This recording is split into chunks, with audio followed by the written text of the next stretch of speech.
Messieurs, bonsoir et bienvenue à une autre émission d'Octane 360. Ce soir, c'est une soirée assez spéciale. On va parler de sprint car. Mais avant, quand on dit spécial, il y a des choses dans la vie qu'il faut souligner. C'est important. C'est des choses spéciales. J'inviterai ma femme à venir à côté de moi.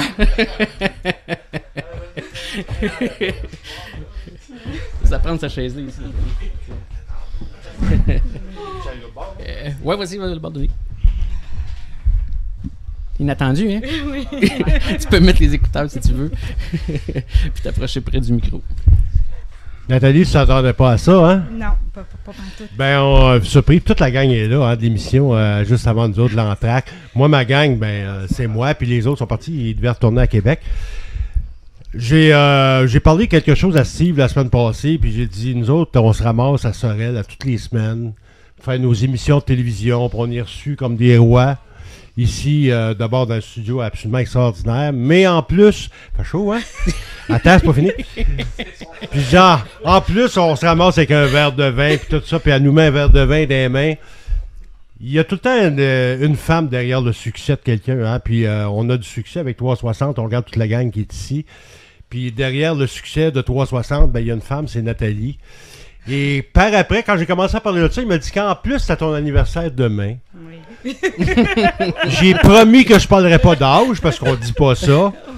Mais toute l'équipe, on voulait souligner pour commencer l'année 2017 et te remercier de tout ce que tu fais pour tout le monde qui vient ici à toutes les semaines.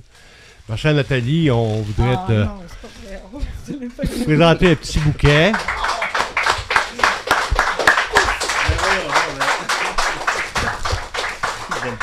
Puis Nathalie, en arrivant ici à Sorel aujourd'hui, je suis allé faire un petit tour, moi, chez Aqua Détente. Je sais pas si tu connais ça, là, Aqua Détente. C'est un centre spa beauté ici à Sorel.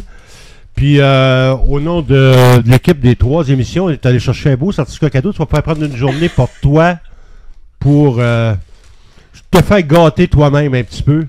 Merci. Ma belle Nathalie, merci beaucoup pour tout ce que tu fais.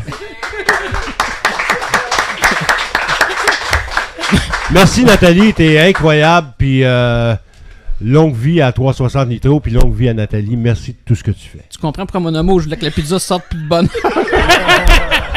Je suis mieux à la pizza. Ben là, je suis plus à l'aise en tout cas. Mais merci beaucoup Nathalie, parce que on travaille fort, le monde qu'on va pas, on est à l'interne tous les deux, on travaille fort, mais t'es un merveilleux support, t'es une femme exceptionnelle pour endurer quelquefois mes crises, mes choses comme ça. Puis écoute, je te remercie beaucoup, puis j'étais content quand que Denis m'est arrivé avec ça. Tu le mérites tellement, c'était tellement pleinement mérité. Fait que je te merci à tout le monde qui ont accepté d'embarquer dans notre petit jeu. Merci beaucoup. Merci les gars. C'est gentil. J'ai bien du plaisir avec toute la gang, ça me touche énormément. Merci Nathalie. La tête battue, venez vous en. Merci mon amour.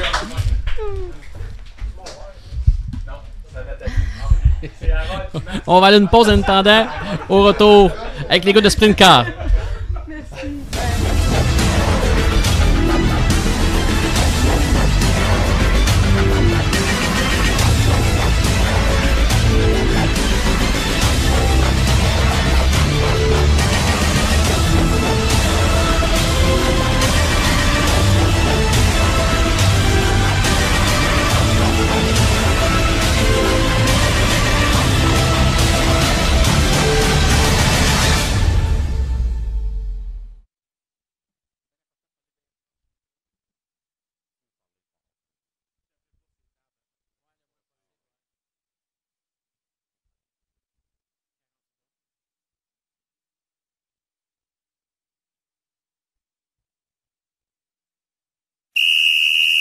OK, temps d'arrêt.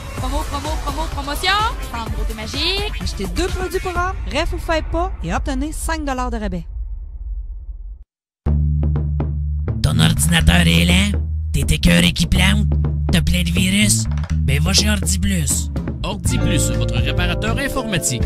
Au 191 boulevard Fizet, Sorel-Tracy. Téléphonez au 450-780-0666. Retour Octane 360. Ah, je connais bien Maman 360 et je pense qu'elle va se remettre de ses émotions un peu. Tellement émotive, mais aussi tellement bonne pour tout le monde. Je la remercie encore une fois. Ce soir, comme tantôt je disais, on va parler de sprint car et on va espérer que ce ne sera pas un show qui va se dérouler trop vite parce qu'à chaque fois, ça va très vite. Mais quand on parle de sprint, ça file à vive allure. Tout d'abord, le retour de Pierre Joël cette semaine. Salut Steve. T'as fini de bouder? Hein? Je boudais pas, j'étais occupé, puis j'avais des parties des fêtes dans le temps de Noël. Les parties, ça a bien été? Ouais. Trop bien. Ouais, ça a bien été. OK. T'as peut-être un gars ponctuel, hein? C'est ça? C'est correct, ça? Oui. OK, non. Je savais que tu m'en allais là. Tu sais, quand on arrive ici et qu'on parle à Steve, là, c'est sûr et certain qu'il enregistre tout. Steve Poirier? Mais non, c'est un gars correct, ça. Non, ça a très bien été. Passez les beaux temps des fêtes. Merci d'être là, PY. Merci de m'accueillir. Si jamais vous voulez savoir, parce qu'il ne nous le dira pas en nombre, ben, demandez-y cette semaine. Là. C'est quoi ça, l'affaire ponctuelle? Il va tout vous dire. Ça. Ouais. Au complet. Merci, PY. Steve Poirier! Bonsoir. Comment ça va, Steve? Ça va super. L'hiver, tu t'ennuies-tu? Non, Colin, ça passe vite. Ça passe vite l'hiver? Moi, j'ai pas peur du froid, je fais un petit peu de motoneige. C'est plus relax que l'été parce que là, on est à 100 000 à l'heure tout le temps l'été avec les courses, la business. Mais au moins, c'est plus de temps pour passer avec la famille puis s'amuser un petit peu. Tu fais-tu un peu de jump dans les airs un peu avec ton... J'ai slacké un peu, j'ai perdu... j'avais une belle petite place pour m'en faire. Je suis pas assez crinqué pour aller chez les voisins ou aller faire trop de millage. Fait que j'en fais un petit peu, là, mais je me suis calmé un petit peu de ce côté-là. Ouais, parce que t'as déjà eu une petite avarie, hein? L'idée, c'était de m'entraîner pour être arrivé en forme aux courses, mais quand les morceaux cassent sur le gars, je me suis rendu compte que c'était pas payant. C'était pas une bonne idée. Non. Merci d'être là, Steve. Merci à vous. Jordan! Bonsoir. Hey, merci d'être ici. Merci de l'invitation. Aurais-tu pensé, il y a une couple d'années, d'être à la télé, parce qu'on va parler de tes performances, des choses comme ça, d'arriver et de parler de toi? Non, je dirais pas. Je dirais que je pourrais pas je m'attendais pas à ça quand j'ai commencé dans mon jeune temps, même si je suis encore bien jeune, là, mais je suis bien content d'être ici. Puis c'est bon signe, puis c'est parce qu'on a eu des bonnes saisons. Ben, hey, merci d'être là. Ça, on va te cuisiner un peu tantôt. Salut, Pat! Salut! Pat Vigneault! Ah oui? Toi, on te voit plus dans l'ombre un petit peu. On voit tes voitures sur le front pas mal, en avant-plan pas mal, mais toi, on te voit un peu dans l'ombre. C'est qui ça, Pat Vigneault? Bah, c'est un passionné de course qui a trouvé plus de plaisir à justement être en arrière, faire la mécanique préparation que de piloter. Donc à cette heure, on laisse ça aux autres. Dans la vie, tu fais quoi, Pat? Fondation aussi. Fondation 55. Tu travailles entreprise. Ouais. Un bon leader. C'est pour ça que tu as une équipe. Tu as une équipe de fondation, tu as une équipe. Dans les sprint cars, tu es un leader. Oui, ben je pense que oui. Il faut. Alex, tu vrai? Ouais, moi je pense que oui. Tu n'as pas le choix de dire oui, Alex. C'est un bon gars. C'est dur de dire le contraire. Alex, oui. Toi, là, faut que je te le dise. Puis je pense qu'on s'en t'a déjà parlé en entrevue. Même tantôt, quand je t'ai vu arriver, écoute, t'as pas l'air d'un courseur. Non. La première fois que je t'ai vu, tout ça. Puis quand je t'ai vu sur une piste, là, t'es une bête, là. C'est quoi, tu te transformes, les... Je sais pas, je prends tout mon méchant, puis je le mets sur la track. Je pense que ça l'aide un peu dans la vie sociale, puis tout, là. J'aime les courses, fait que c'est le fun. T'es un tripeux. Ouais. C'est ça qui est le fun. Ouais. Merci d'être là, Alex. Merci. Jake? Oui, c'est moi. Encore une fois, merci d'être sur le plateau. Ah, ça fait plaisir. Puis c'était quand même maudit de pas t'éviter qu'on parle de sprint, hein? J'ai amené ma gang. Toi, Jake, là, rapidement, parce qu'on va en parler vers le 3/4 de l'émission. Toi, hier, ça a l'air que j'ai sorti un sondage. Puis là, tout le monde t'a commencé à te pitcher à te lancer des roches. Ouais. Puis le pire, c'est t'as rien à voir là-dedans, là? Non. La semaine passée, l'émission, j'avais commencé une grippe, ça paraissait. Hier, je filais mes pas pantoute. J'ai dit, je vais me reposer, je vais me coucher, puis je vais être en forme demain. Je me couche, à un moment donné, le téléphone s'est mis à sonner, puis il arrêtait pas de sonner, puis il arrêtait pas de sonner, puis voyons donc, qu'est-ce qui se passe, mon gars, tu as un accident, quelque chose? Je me lève, il y avait Pat qui avait appelé, il y avait d'autres gens qui avaient appelé. J'ouvre mon ordi, j'ai à peu près 7 pages de messages d'ouvert. Qu'est-ce qui se passe? Là, j'ai vu le sondage. Puis je t'ai envoyé un petit mot. Hein?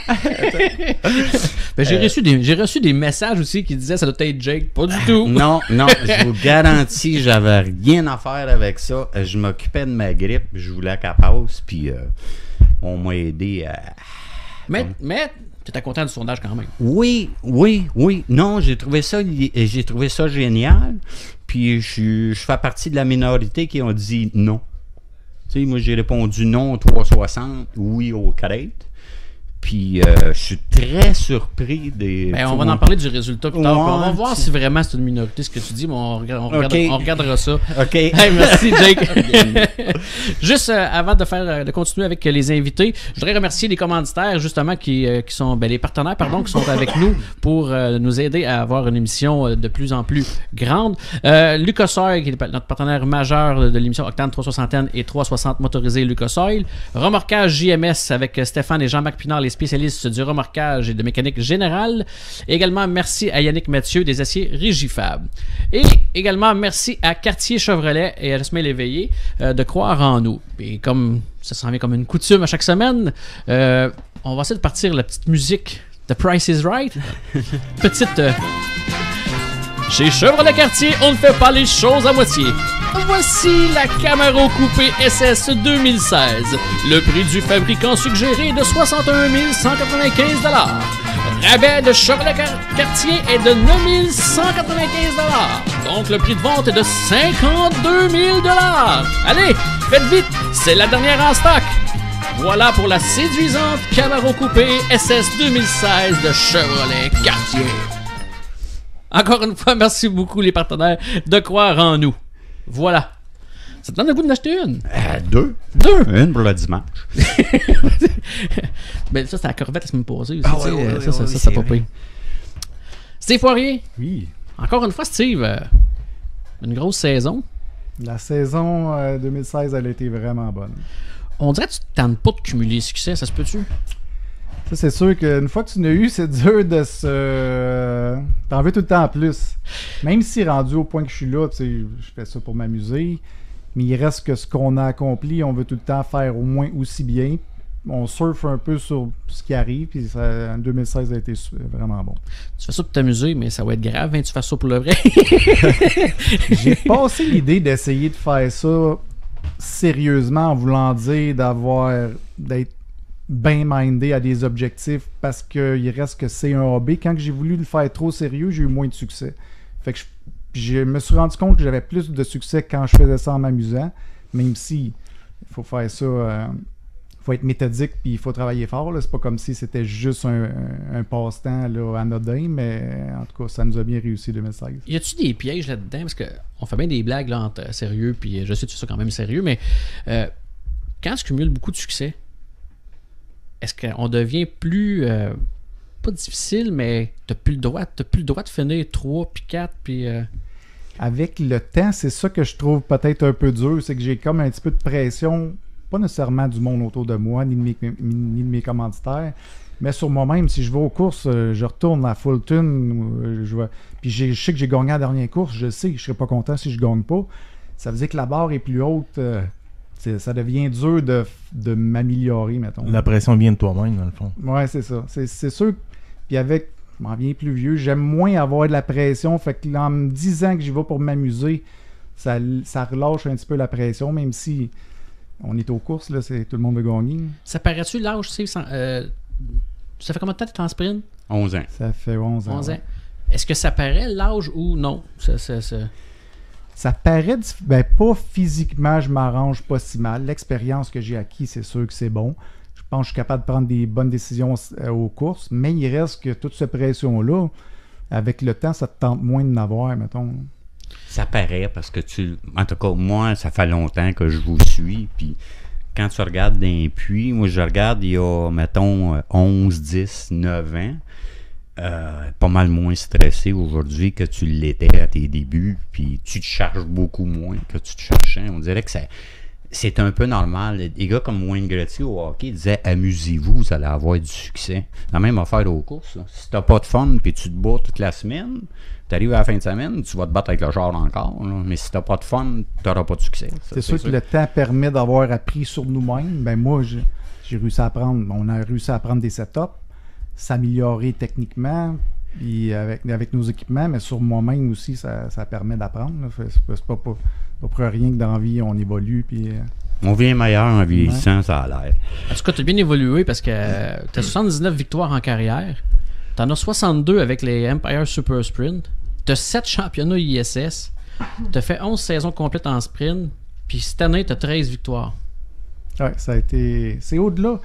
C'est un peu drôle. Quand j'étais allé en sprint, c'était un peu parce que j'étais pas content du changement de cap des modifiés. Puis honnêtement, quand j'ai fait ça, je pensais que je vais aller m'amuser peut-être 2 ans. Je sais pas, je verrai quand j'aurai gagné un petit peu, je vais être satisfait. Puis là que ça a pris quasiment le dessus sur ma carrière de modifié parce que j'ai passé le cap que j'ai coursé plus longtemps en sprint qu'en mode. J'aurais pas pensé ça là, il y a 11 ans. Là. Avec ce qui se passe présentement, juste pour faire une petite parenthèse, avec ce qui se passe présentement en négociation par rapport aux modifiés, les bourses, tout ça, est-ce que ton choix devient meilleur d'avoir été en sprint en ce moment? C'est sûr que cette année, parce que des fois, je vois aller les modes. Je vois Michael, c'est mon chum qui est rendu mode, puis je revois David aux courses. Veux pas, c'est une camaraderie que j'ai perdue, puis que des fois, tu te dis, ça serait le fun de revenir courser dans les environs, puis de revoir, voir où est-ce que le sport est rendu, puis tout. Mais quand il y a cette petite guerre-là, que ça fait 11 ans que j'ai pas vécu ça, que c'est un autre monde, un petit peu le club social un peu qu'on a. C'est comme... il y a plus de camaraderie. C'est ça. Moins de chicane, si on peut dire. Ces chicanes-là, ça te manque pas. Ça me manque pas, là. Jordan, t'es assis à côté de ton oncle Steve.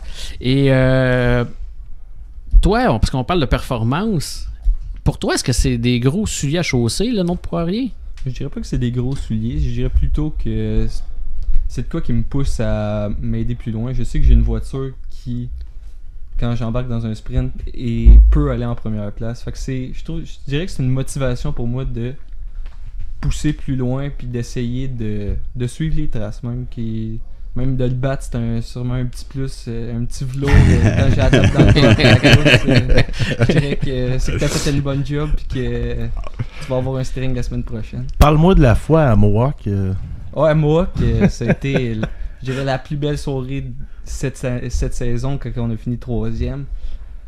Je pars 2e, Steve part 4. Puis en plus, avant de partir, il me dit à moi, faut pas que tu lâches le gaz, sinon tu vas te faire avoir. Comme de raison, je pense rentrer assez fort. Je vois un char qui bourdonne à côté de moi. Puis tu penses rentrer assez haut? Ouais, je pense rentrer assez haut. Je pensais avoir du gazon. J'en voyais pas parce qu'il y avait un char qui rentrait en haut de moi. Finalement, après la course, il dit, je te l'avais dit qu'il fallait que tu rentres un peu plus haut. Puis on a réussi à finir 1 puis 3. Puis c'était, je dirais, assez incroyable. Steve, qu'est-ce que tu penses de Jordan? Son avenir, je pense, il a vraiment l'habilité pour être un bon courseur. Fait que en plus, il a la chance d'avoir des connexions pour avoir des bons équipements. Fait que il a de l'air d'avoir la passion qui c'est vraiment bien important. Fait que je pense que il a un bel avenir vraiment dans les courses. Hein. T'es-tu un gars sévère?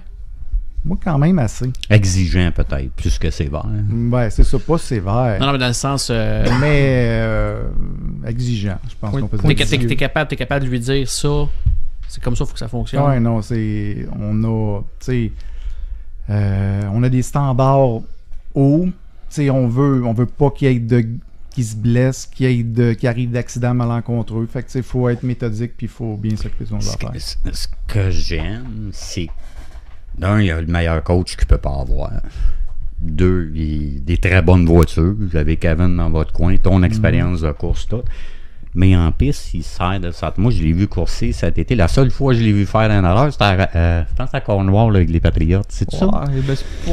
Il a essayé un petit peu trop fort, mais sa façon de piloter, méthodique, c'est... Moi, je suis surpris. Je regarde les statistiques qu'il y a, là. Il y a 8 courses de fait, 2 podiums, 4 top 5 puis 6 top 10. Je veux dire, sur 8 courses, là, 75% du temps, il était dans le top 10. Hein. C'est la première fois qu'il s'assit là-dedans. Là. Il n'a jamais fait avant. Ouais, moi, j'arrivais avec plus d'expérience, 10 ans d'expérience en modifié, puis j'ai eu T'as pas fait ça. ça. C'est ça. Oui, puis sa façon de piloter, il n'est pas accroché. Oui, il va prendre des risques des fois, mais c'est des beaux risques. C'est pas comme d'autres qui prennent des risques et on les voit accrochés dans la clôture. Il n'y a pas eu gros bad luck sur la piste. Mais là, mais parle-moi donc, c'est quoi le Cornwall? Tu as parlé d'accord avec Jake? Ben, moi, on n'a pas pour moi le même point de vue là-dessus. Je me battais. J'étais rendu sur le dernier tour, on rentre dans 3 avec Mitch Brown en bas, Barney au milieu, puis moi en haut.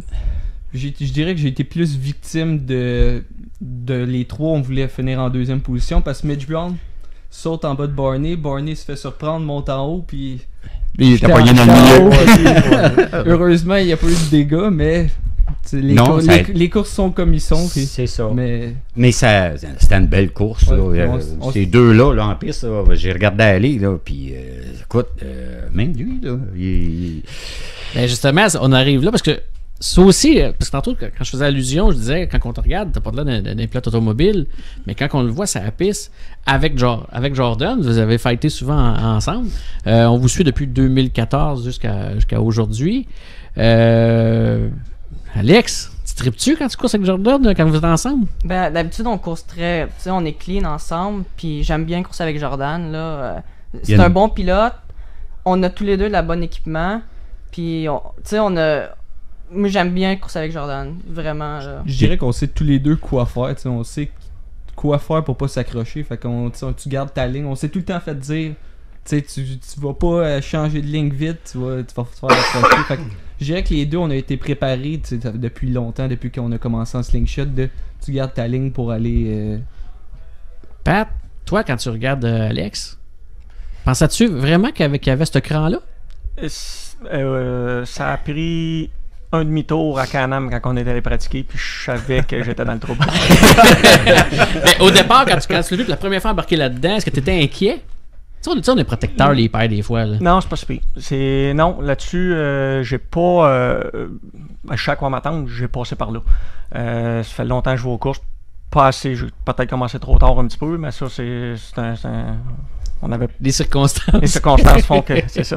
Mais non, c'est un... On est allé à Can-Am. Même chose, premier tour de pratique qu'on avait fait en Lightning à Saint-Marcel. C'était surprenant. GFTC était venu voir, il dit Pat, il dit ça va te coûter cher de wing.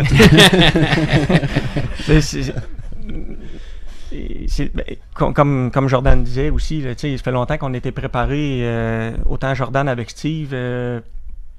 Steve m'a aidé beaucoup au début. À cette heure, j'ai Mark qui est là. C'est des mentors, ça, que ces jeunes-là peuvent pas renier, mettons, là, ça fait une énorme différence dans leurs apprentissages et dans leurs évolutions. Là, quand ce jeune-là, t'as quel âge, Alex? J'ai 18. Tu sais, il a 18 ans, mais t'avais 15 ans quand t'as embarqué là-dedans. Embarque dans son Lightning. Oups, ça va bien, ça va bien. Là, il se tourne la tête de l'autre côté, puis il voit le gros wing. Le père, lui, il fait, ouais, qu'on fait? C'est sûr, je faisais longtemps qu'il le regardait. À un moment donné, c'est pas une récompense, mais à un moment donné, ça prend une évolution. Il faut que quelqu'un fasse avant d'embarquer là-dedans, déjà qu'ils n'ont pas gros d'expérience. Ils en ont pas, mais ils en ont énormément. Dans le sens qu'ils n'ont pas beaucoup de temps de piste à eux. Un petit peu plus à Jordan en Lightning, mais ils sont nés dans les courses, ils ont tout le temps été dans cet entourage-là. Fait que toutes les discussions qu'ils ont, le suivi qu'ils ont, ils ont juste à écouter un peu, puis ils apprennent, puis ils progressent. Puis dans les deux cas, ils l'ont bien fait. Peut-être un petit peu deux styles de pilotage, je dirais pas différents, un petit peu différents. Jordan, moi, m'a surpris dans le sens qu'il est beaucoup... Je le vois plus agressif dans un sprint que dans un Lightning. Quand je le vois rouler, moi, ça m'a surpris. C'est bien de là un petit peu qui se différencie de Steve. Steve roule tout le temps agressif, mais ça paraît pas. Jordan, là-dessus, il c'est vrai. C'est ça. Il est dans le tapis du début jusqu'à la fin. Ouais, ben, ça, c'est Kevin qui l'avait dit dans ses débuts, qui est arrivé à Steve, on jasait avec, puis il dit Steve, il est pas tout le temps. Il gagne, mais c'est pas tout le temps. Comment je dirais, il n'y a pas rarement de coup d'éclat. Il n'a pas, parce que c'en est un du début à la fin, dans le sens que les pilotes de ce calibre-là, ici, il n'y en a pas beaucoup. Puis en 360... On est chanceux. Écoute bien, chanceux. le meilleur chauffeur de sprint au Canada, là, il est au Québec, puis il course 2 fois par année au Québec. Tu sais, je pense que des années de modifier, des années de gros blocs, ça l'a aidé beaucoup. C'est sûr que moi, tous les gars qui sont allés sprint et qui ont fait du mode, ils s'en tirent bien. Ils ont appris à gérer la pédale, surtout du gros bloc. En petit bloc, il y a un petit peu moins de gestion de pédale. En gros bloc, tu ne pourrais pas mettre le gaz au fond. Puis en sprint, tu peux mettre le gaz au fond, mais ça va pas aussi vite si tu as appris à gérer, à pas spinner tes tailleurs. Puis il y en a qui vont s'en sauver. Jack Onchild, il va mettre le gaz au fond, il va être à côté d'une clôture, il va gagner des courses, mais il va virer à l'envers. Moi, j'ai développé mon style à être plus méthodique, garder mes tailleurs en dessous de moi. Ça a fonctionné. En gros bloc, tu serais encore capable de mettre le pédale au fond aujourd'hui après avoir été en sprint? Ben, ça serait un apprentissage de revenir. Ça ressemble, mais c'est complètement différent. C'est d'autres machines. 10 ans à pas en avoir touché. Mais j'imagine c'est des chars de course, ça veut dire que retomber dans le bain puis faire des tours, ça reviendrait. Non, parce que tu mentionnais, mettons, au bloc, tu pouvais pas mettre le gaz au fond. Non. Mais ton expérience en sprint, est-ce qu'aujourd'hui, retourner dans un gros bloc, la pédale, elle serait peut-être près du fond? Non, je pense que j'aurais la même approche à d'être plus smooth que d'être un Larry White, le gaz dans le fond, à côté un peu partout. Que lui-ci, il se bordait de là-dessus. Plus smooth un petit peu. Ben, je pense que ça a tout été mon style. Okay. Pour être honnête, là, c'est un mythe en sprint d'avoir le pied dans le fond tout le temps. Là. Okay? Ça peut marcher 4-5 tours. La piste va changer, tes pneus vont changer, ta voiture change parce que tu brûles tellement de méthanol, ton poids change en voiture. Tu as beaucoup de choix de pédales à faire. Puis, moi, j'ai pas d'expérience. Je vais te dire en 410, là, 2-3 ans. C'est pas pareil. J'oublie tout le temps son nom, le numéro 2, c'est lui qui. Il virait à Drummondville, là, puis lui, s'il lâche le gaz. Là. Ouais, c'est pas pareil. 360, 410, c'est deux mondes différents chauffés. Là. C'est sûr que. Je me rappelle, Michael avait eu un 410 un bout, il avait dit quand il avait été à 410, ça y avait appris à gérer mieux son 360. C'est à partir de là 410, me semble, c'est là que tu lâches le gaz. Mais c'est un peu drôle, ils ont 200 forces de plus, mais ils roulent plus sur un momentum que les 360. Puis on course dans des... C'est sûr que quand ils font les choix à Drummond, la piste est souvent un petit peu plus vite que ce qu'en général on voit dans le nord-est. On est réputé courser sur les pistes les plus glissantes en Amérique. Fait que c'est pour ça que gérer la pédale pareil. Les gars de Californie sont plus le gaz au fond. Oui, Californie, là, c'est collant. Là. Tu te rappelles les années, on allait à Drummond, il tapait à la piste, puis il enlevait les motons de boîte. Ben, c'est comme ça en Californie. Dans l'Ouest, les pistes sont préparées comme ça. À cette heure, ici, moi, j'aime mieux quand c'est ce qu'on appelle slick, dry slick. Ça demande plus de pilotage. Tandis que quand la piste est bien collante, là, tout le monde est rapide, puis tout le monde est vite. Puis c'est là que les plus grosses catastrophes arrivent. Alex, toi, quand t'es embarqué dans ton Lightning, puis après t'es embarqué dans ton sprint car, quand tu rembarques dans le Lightning, tu mal au ventre ou ça va bien? La différence n'est pas si peu que ça. C'est vraiment la vitesse, mais le pilotage est pas mal semblable parce que nous, on a setupé le Lightning comme si c'était un gros sprint. Fait que je me suis tout de suite habitué comment le chauffer, là, puis ça m'a gros aidé. Ça se fait comment, ça, pour nous faire une image? C'est quoi, mettons, quand on dit on l'a setupé comme un gros sprint? Ben, plus de... Le char, il tourne à gauche tout seul. Là. OK. Fait que, si tu lâches le volant dans les sprints, il s'en va tout à gauche. Puis il se garoche tout de suite. C'est plus, d'après moi, là, ben moi, j'ai pas fait beaucoup de tours dans ma vie, là, mais c'est plus dur de s'en aller en ligne droite que de prendre la courbe. Parce que le char va tellement aller à gauche, tu te bats avec en ligne droite, puis le garder pour être capable d'arriver à ton point d'entrée. Moi, ce qui m'avait épaté, c'est t'es certain que tu vas trop vite, tu vas passer tout droit, tu lâches le gaz un peu, le char part à travers, puis t'es 100 pieds avant la curve. Le tour d'après, tu te dis, OK, là, on va te toffer un petit peu plus longtemps. Tu vas un petit peu plus loin, là, t'es convaincu, là, j'ai dépassé la ligne, là, tu lâches le gaz, ben t'es encore 50 pieds trop court. Tu sais, c'est vraiment spécial. Comme les 4x4 qu'on faisait en Lightning à Saint-Marcel, du côté de Saint-Marcel. C'était pas évident. C'était pas évident. T'sais, la piste n'est pas trop large.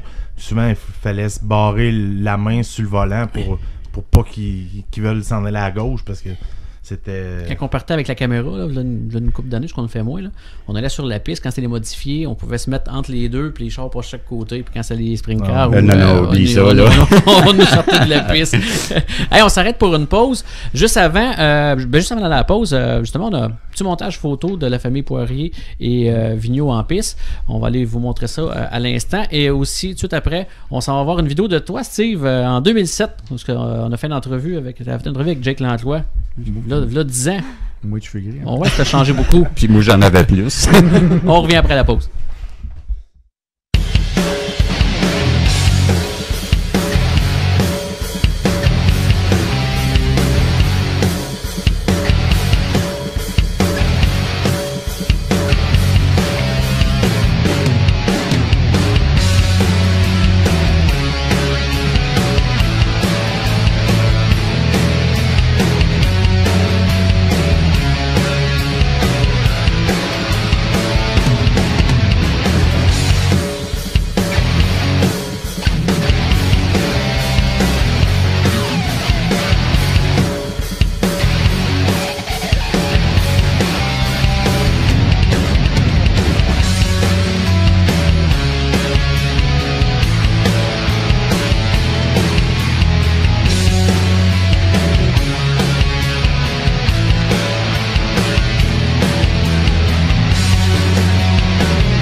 Je suis accompagné de Steve Poirier, celui qui mène le championnat avec les ISS en sprint car, la voiture 28 aux couleurs d'Industrie FM. Steve, on commence à veiller ce soir comme on a fait ça hier. Une victoire convaincante en qualif.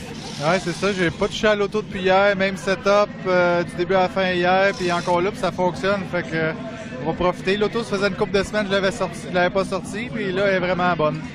Je t'ai vu aller là, dans les 2 derniers tours. Là. Je pense qu'on la voulait la première. Ah ben c'est ça. Hier, comme on s'était parlé, j'avais décidé de chauffer un petit peu plus agressif. On dirait que ça m'a bien réussi. Puis ce soir, l'auto était bonne, on est devant nos partisans, fait qu'il fallait tout donner pour essayer d'aller en avant. On récolte des points avec les qualifs? C'est ça, il y a 12 points pour la première position. Ça baisse par 1 ou 2, je suis pas sûr. Mais en tout cas, il faut tout prendre ce qu'on a. Il reste 4 courses pour le championnat, fait que ça va bien pour nous, puis on essaie de se maintenir sur la bonne track. Écoute, on te souhaite bonne chance pour la finale. On fait partie du cash dash ce soir. C'est ça, on part 4e dans le cash dash. On va faire des petits tests. Puis pour se préparer pour la finale. On va aller voir ça. Merci. Dans la vie de tous les jours, dans nos gestes quotidiens, on a souvent l'impression d'être à des années-lumière d'un circuit de course automobile. Mais pas chez Lucas. Notre expérience de course et notre technologie vous suivent partout, à tous les jours, dans chaque bouteille, peu importe ce que vous conduisez. Les huiles Lucas sont conçues pour tirer la meilleure performance de votre véhicule. Partagez la confiance qu'inspirent les huiles Lucas chez tous nos pilotes. Lucas Oil, une expérience de course qui vous accompagne en tout temps.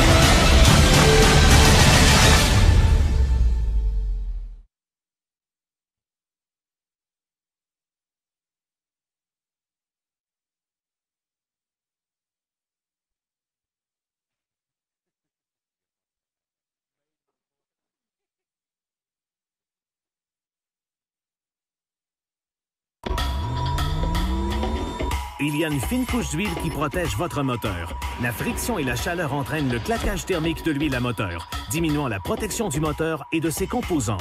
Le stabilisateur d'huile Lucas Oil est conçu pour résister au claquage thermique, protéger les composantes vitales du moteur et contribuer à la longévité de votre moteur. Il élimine aussi la fumée, l'écognement et la consommation excessive d'huile dans les moteurs plus âgés. Lucas Oil, longue vie à votre moteur. 360, merci de nous suivre. Ce soir, on est avec Steve Poirier, Jordan Poirier, Pat Vigneault, Alex Vigneault, Jake et Pierre-Yves Joyal. Jake Langlois et Pierre-Yves Joyal. Merci d'être là, les gars, sur le plateau. Steve, on a déjà parlé à la radio de ça, mais pour se rafraîchir un peu la mémoire, dis-moi donc, une piste que tu préfères courir? Rush Weekend. J'ai eu beaucoup de succès là. La plus grosse course au Canada de sprint se présente là, puis c'est une de mes meilleures courses. Fait que c'est le setup pour les sprints au Canada. C'est une place que tu as connu le plus de succès à Rush Weekend? Sur la moyenne des courses que j'ai faites, j'ai gagné beaucoup, puis j'ai gagné 3 nationales, qui est notre plus grosse course de l'année. Fait que on peut dire que c'est probablement mes meilleurs succès de sprint. Jordan, dans ta jeune carrière, jusqu'à date? Je dirais Cornwall, moi j'ai bien apprécié la piste et en Lightning et en sprint. J'ai pas nécessairement eu les succès voulus, mais c'est une piste que j'apprécie. Bad luck et malchance. Non, mais pourquoi tu l'aimes cette piste-là? Parce que c'est petit, j'aime ça, j'aime rapide, aller s'accoter en haut. J'aime le thrill d'aller à côté de rail-trait, juste sur le petit edge qu'il y a avant de débarquer à la track. C'est une des pistes que j'apprécie. Fait que t'es un gars qui aime le large pas mal, t'aimes ça. Ouais, c'est un beau bullring Cornwall. Là. Peu importe la classe, c'est des belles courses, que ce soit en mode. J'ai jamais vu une course plate, là, que ce soit pro stock, mode, sportsman. Il y a toujours l'action. C'est vraiment. C'est banké en Simonac. Moi, je pense qu'ils vont la rebanker encore plus. Ah ouais? Je pense que la 3 et la 4. Ouais, je pense que. Parce que la 3 et la 4 vont banquer plus. Si je me trompe pas, oui, c'est ce que j'avais parlé à Raymond à la fin de l'année. Puis il y avait des voyages de terre qui étaient. Il est capable de monter. Toi, Alex? Je vais dire Rush Weekend. J'ai pas fait assez de pistes là, pour vraiment me décider, mais j'ai bien aimé Rush Weekend. La piste, tout ce qui est alentour, là, les installations. C'est vraiment bien. Pat? Pour un amateur de sprint, t'es obligé de dire Rush Weekend. Et c'est des installations. On a fait plusieurs pistes, là, même aux États-Unis, j'étais en Arkansas, à East Bay. Et c'est des installations qui sont hors pair, là, qui sont pensées pour nous, avec une petite piste pour partir des voitures à part, avec les histoires de ralentir des programmes, etc. On connaît pas ça là-bas. C'est l'environnement, le pit, les toilettes dans le pit, la restauration, ça a été bien pensé, mettons. Ça serait un exemple à suivre pour d'autres pistes, peut-être, qui voudraient s'embarquer plus régulièrement dans les sprint cars. Mais je dirais pas juste dans les sprints. À un moment donné, c'est. Moi, je dirais, si je vais au restaurant et les toilettes sont pas propres, peut-être que. Peut-être j'y retournerai pas, mais comment je dirais, ça pourrait s'appliquer à tout, là. Même chose pour une piste de course. C'est des aspects que je pense à bien des places qui sont négligés, qui ont été négligés. Il y en a plusieurs plusieurs pistes qui commencent à rénover puis à en penser en fonction de ça. Parce que c'est plus juste des hommes qui allent aux courses, là. Il y a beaucoup de femmes. Exact. Puis ça te prend des infrastructures pour être capable de satisfaire un peu tout le monde, là. La restauration, il n'y a pas juste de la poutine et des hot dogs. Si je vous pose aussi, là. C'est toutes ces choses-là. Si je vous pose la question, est-ce que ça vous met dans le trouble? Si on parle aux États-Unis, quelle piste qui serait due peut-être pour un bon... Il y en a plusieurs qui ont c'est primitif, pas mal. Black Rock, ça fait du bien. Là. C'est Tyler Series qui a acheté, qui remet de l'argent, mais ça, c'était désuet. Fulton, même si c'est M. Wright, qui ont beaucoup de moyens, mais on voit qu'il y a un petit peu de laisser-aller. Il y a quelques places là, qu'ils n'investissent pas. Vas-y. La seule piste au Québec qui a eu des transformations majeures, c'est l'autodrome Granby, puis ça date du temps des Fraises Saint-Sauveur. Là, on parle de 30 ans passés. Là. C'est le fameux tunnel, là, quand ils sont arrivés avec ça. Ça, on le prend tout pour acquis, là. Mais il avait fait beaucoup de changements. Moi, j'ai grandi dans le cours du Rebelle Speedway. Puis quand eux autres sont arrivés là, puis voir tous les changements qu'ils ont faits, ils ont mis beaucoup d'argent puis de temps là-dedans. Puis je me rappelle, les premiers temps, je coursais en sportsman, là. Il y avait 400, 600 personnes dans les estrades. On se faisait payer par chèque, puis le chèque passait. On allait à Drummond, c'était pas la même histoire. Les estrades t'appelaient nos 3 quarts, puis ils nous coupaient à la bourse. C'est vrai qu'on est dû pour des changements au Québec, là. Toi, tu parles des vieilles années, là. Oui, dans le temps de Jacques Lambert, dans ces années-là. Mais on n'a pas vu de changement aux pistes depuis ce temps-là. Là. La seule affaire, on avait un tableau à Granby et un tableau à Drummond, je pense. Y est-tu là, le tableau à Drummond? Oui. Bon. Mais Drummond était rapetissé. Oui, était rapetissé. Ça, c'est beaucoup. Là. Parce que moi, j'ai coursé là en sportsman en 87, là. Pas du mien, puis c'était épeurant en Simonac quand t'arrivais au bout. Moi, j'étais à l'intérieur. Ouais. Mais au Québec, on a des belles autodromes. Oui, on a des bêtes, mais on est dû pour des upgrades. Là. Tu vas amener quelqu'un de nouveau à ces pistes-là, là, ça reste un petit côté primitif. On avait déjà eu une discussion avec Carl Lamonté dans une ancienne émission, pour se je me rappelle. Et Carl, il disait... Ça des garages. Lui, il disait, tu sais, tu vois les poteaux, là, sont crache de bain, il faudrait arranger ça, tu sais, Carl, qui va le bill un peu. C'est sûr que le problème, c'est tout le temps l'argent là-dedans. Il y a beaucoup des belles pistes que c'est des promoteurs millionnaires qui n'ont pas tant besoin de faire des sous avec leur... Puis qui mettent un paquet d'argent pour s'amuser.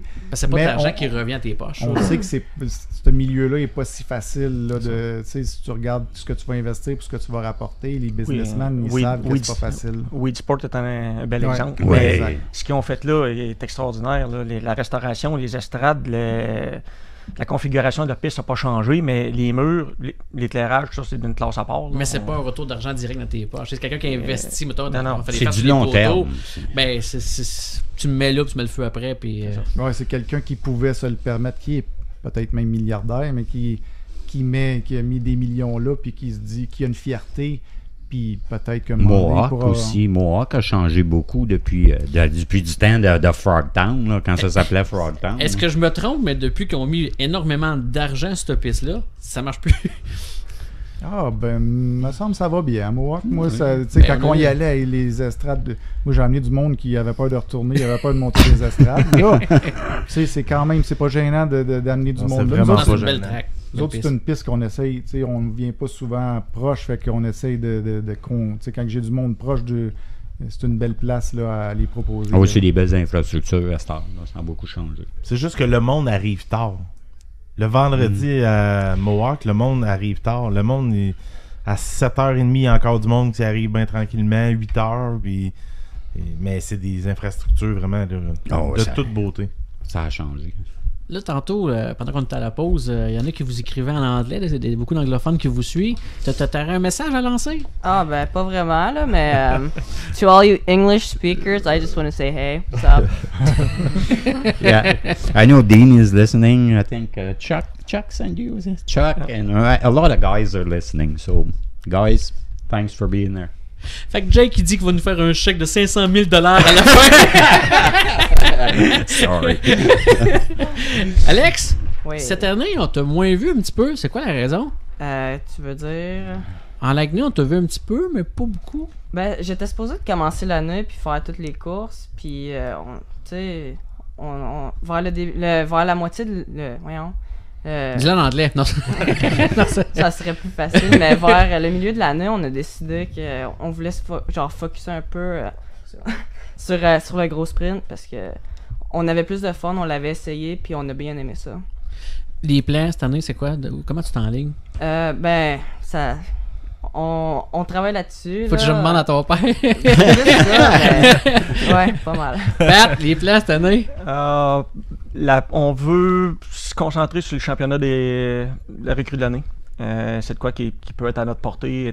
On n'a pas fait beaucoup de courses. Pas beaucoup avec ESS. On a séparé avec un petit peu Patriot puis Hush Weekend en fin de saison.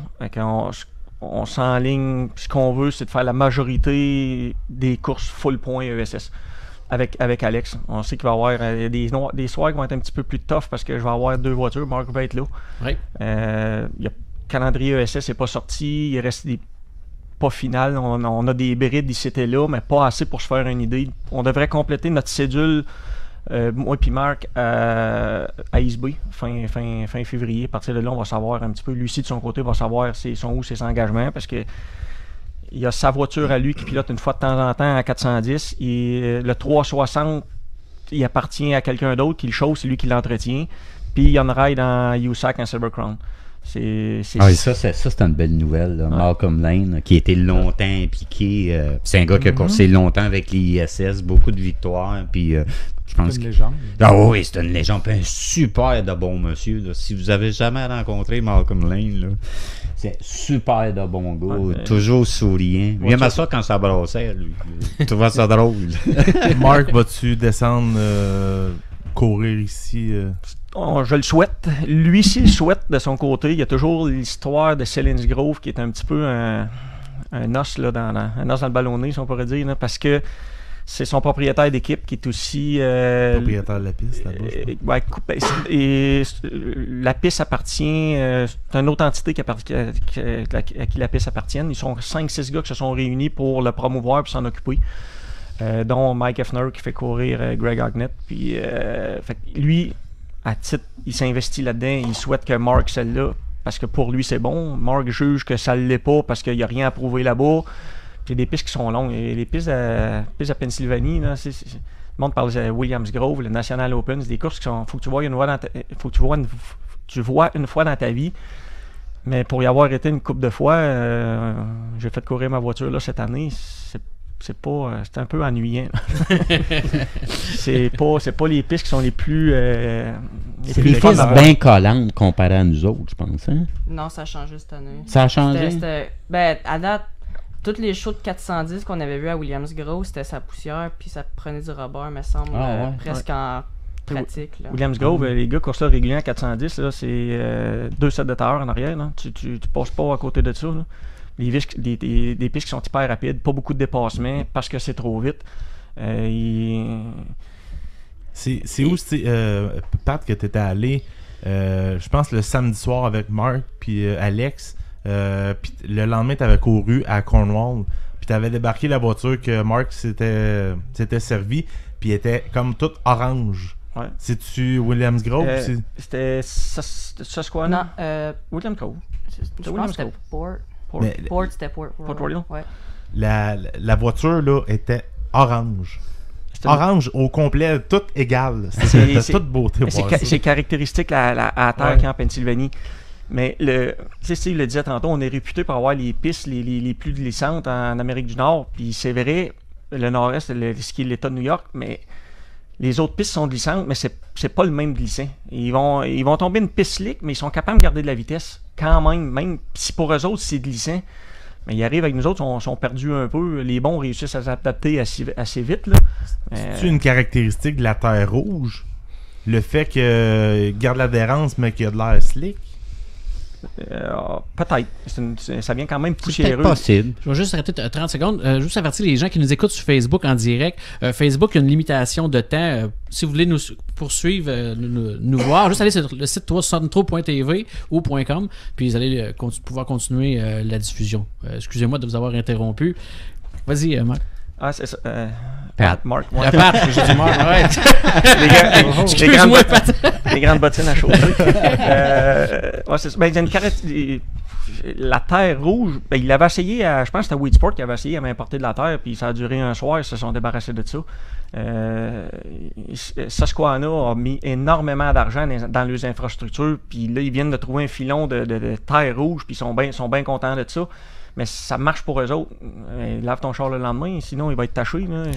C'était une autre piste qui a eu des changements majeurs. Oh, c'était majeur. Ça faisait fond de cours pas mal là, avant. C'était pur. Je me suis trompé de nom, je t'ai appelé Marc, mais en parlant de Marc, comment on dit son nom? Mark Smith. Moi, mon anglais, ça accroche. Ça a bien été quand même avec lui. Ça a bien été avec ce pilote-là aussi, quand même. 19 courses, 5 victoires, 15 top 10, c'est pas rien. Non. Là, il va être moins régulier cette année. Bon, l'année passée, on a fait 19 sorties ensemble. Cette année, en tout cas, j'espère pour une quinzaine. Ça va être dur un petit peu dans le calendrier. C'est sûr, comme je disais tantôt, des fois, je vais avoir On va 2 chars à m'occuper, 2 voitures. Ça, je l'ai fait à Hush Weekend, puis c'est du sport. Hein. Toi, Alex, tu souhaites-tu que Marc revienne ou... Moi, j'aime bien Marc. Il est bien gentil, puis on s'entend très bien. Puis toutes les fois qu'il est là, j'apprends de quoi. Puis ça l'a bien aidé à Hush Weekend. Il était là, il m'a bien aidé, puis c'était vraiment le fun. Tu sais, c'est quelqu'un que j'aime bien avoir dans mes... C'est quelqu'un qui est très ouvert, qui est très d'approche. Lui, quand même, que lui, il course ses propres châssis, là, c'est Mark One. Mais c'est un Ego ou un autre Mark, il va t'aider. C'est le genre de gars qui...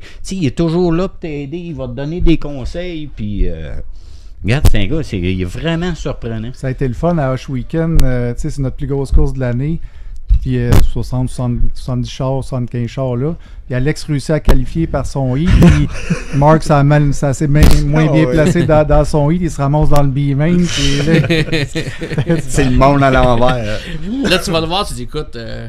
C'est le monde, il faut que tu fasses ça. Justement, c'est comme ça. Je voulais pas trop me péter bretelles, là, parce que dans le final, ça a paru que j'étais pas prêt. J'étais pas mentalement préparé. Puis... mais c'était beaucoup. Ouais, c'est ça. Je checkais en avant de moi, il y avait Sam Haferteep qui course. Il est le champion à SCS aux États-Unis. Puis, il y avait des bons là en avant de moi. Puis même en arrière, Mark il avait passé par le B-main. Fait que c'était, j'avais gros de compétition. Là. Mark avait parti en arrière de toi dans... Oh, Mark il avait parti en arrière comme dans les 4 derniers là. En parlant de Sam Haferteep Jr., il y a une petite joke là, durant le Chili Bowl, ils ont mal prononcé son nom, ils l'appelaient Haferteep, la moitié d'un tipi. On a ri de ça pas mal sur Internet. Vous avez chacun de vos côtés des mentors. Toi, tu as Kevin Lovies. Et toi, tu as Mark Smith. C'est-tu le secret pour connaître des belles saisons de sprint car? Ça l'aide, c'est sûr. Moi, quand Kevin est arrivé avec moi, j'avais mes idées des suspensions, des setups, mais il y a certains points que je manquais vraiment. Il y a des conditions que je l'échappais. Puis Kevin, il a pas mal l'œil pour voir aller ça, puis il m'a ramené sur la droite, sur le bon chemin souvent.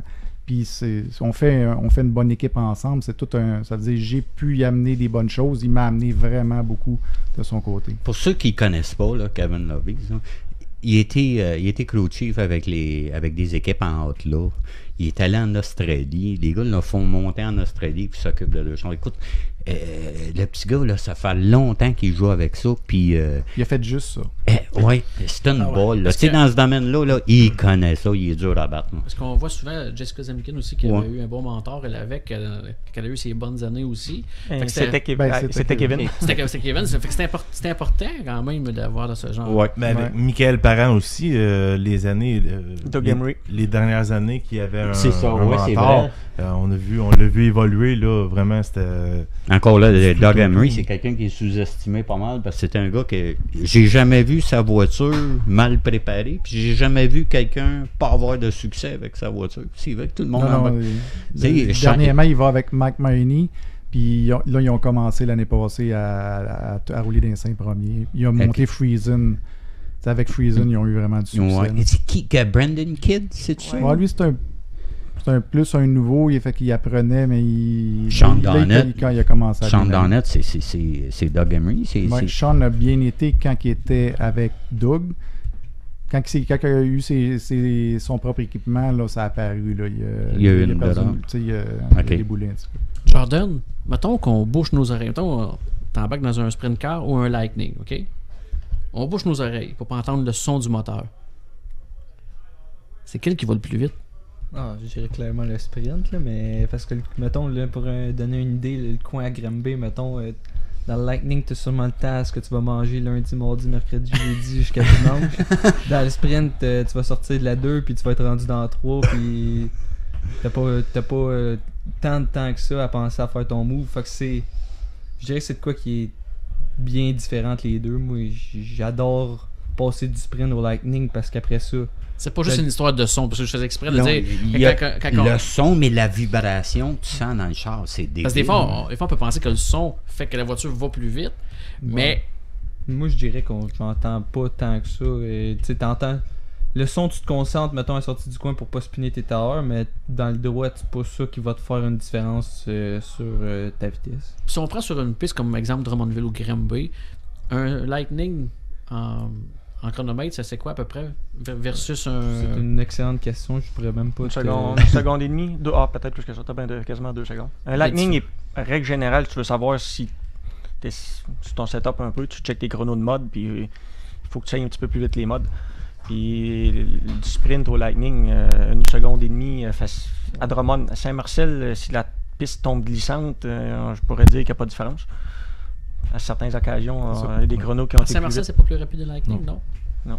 Fait qu'un sprint, peu importe la piste, ça reste quand même la voiture la plus rapide. C'est intimidant. Moi, c'est ce que j'ai retenu de ça. Le seul temps, je peux dire, j'ai eu du fun à chauffer ça, c'est le soir qu'on a fait du wingless. Non. Hein? Tu te rappelles? Ça change. Il y a juste toi qui a eu du fun. Ouais, je suis Ben, on se parle la première fois. Pas la fameuse course. Tu sais, la première fois, on avait pratiqué le samedi soir, puis il avait mouillé dimanche, ça avait été cancellé. Ben, c'est pas la fois que Kevin... Non. C'est Kevin l'année l'avait enfilé juste parfait entre le poteau et le mur. Là. Non. Ça, c'est l'année d'après. La première année, la course avait été cancellée. Il nous avait permis de pratiquer le vendredi soir après les courses. Oui, t'étais là. On n'avait pas essayé, par exemple. Steve est venu me demander c'est qui était dans ton genre. Je dis, c'est moi. Il dit, tu vas plus vite, pas de loin. Je dis, je sais, j'étais à l'aise. C'est vrai, mais. Ça change la dynamique. Complètement. Moi, ça me ramenait à mes années de sportsman. Puis où tu joues de la pédale. Puis moi, j'arrivais dans le coin de lâcher la pédale, je le laissais aller. Là. Christy, j'avais du fun. Puis.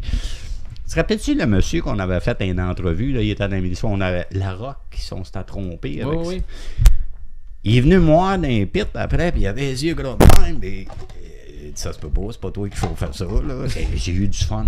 Moi, personnellement, j'ai aimé ça. C'est pas Jake, c'est Clint Eastwood. C'est Clint Eastwood, voilà. Alex, tu te rappelles-tu 2015? Wingless? Petit accident? Ah ouais. Certainement. Tu te rappelles de ça? Ben oui. On a ça sur vidéo. Ah ouais. Je vais voir ça.